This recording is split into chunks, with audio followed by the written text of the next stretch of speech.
సంబంధం లేకుండా ఆహారం అన్నిటికీ ఒకేలా దొరుకుతుంది. వేసవి కాలం మధ్యలో కూడా లువాంగా నదిలో శాశ్వతంగా నీరుండే ప్రదేశాల్లో నీటి కీటకాలు దొరుకుతాయి.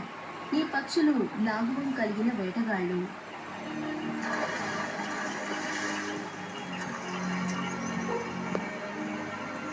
కానీ వాటికి ఇష్టమైన ఆహారం నది పొడవునా ఉంటుంది.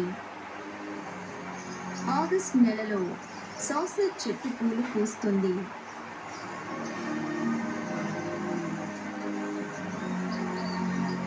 తేనెటీగలకు, బీ ఈటర్ పక్షులకు ఇదొక వరం.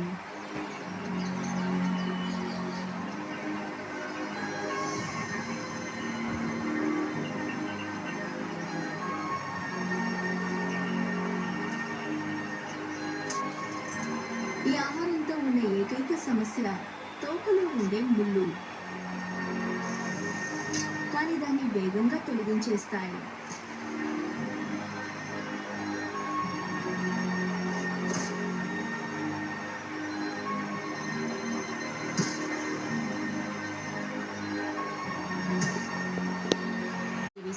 ఈ మధ్యన పునరుత్పత్తి చేయడానికి నది ఒడ్డుకి చేరుకున్నాయి.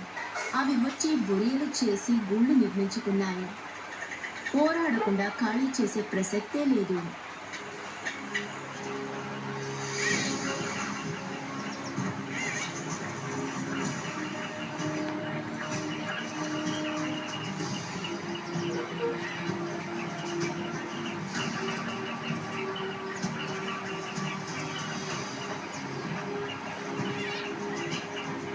అయితే వలస పక్షులు ఎంత దూరం వచ్చింది చూస్తూ కూర్చోడానికి కాదు.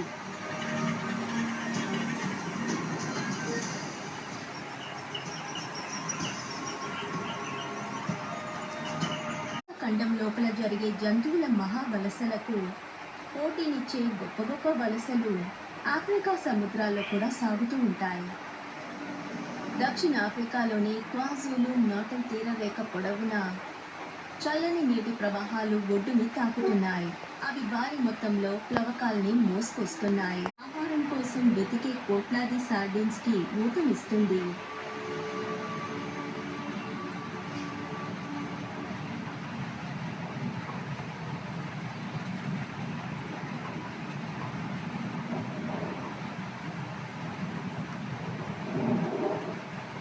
పతాక స్థాయిలో ఉన్నప్పుడు ఈ చేపల గుంపులు 7 కిలోమీటర్ల దాకా విస్తరిస్తాయి. వేటాడే జంతువులకు నియంత్రించుకోలేని విధంగా నోరూరుస్తాయి.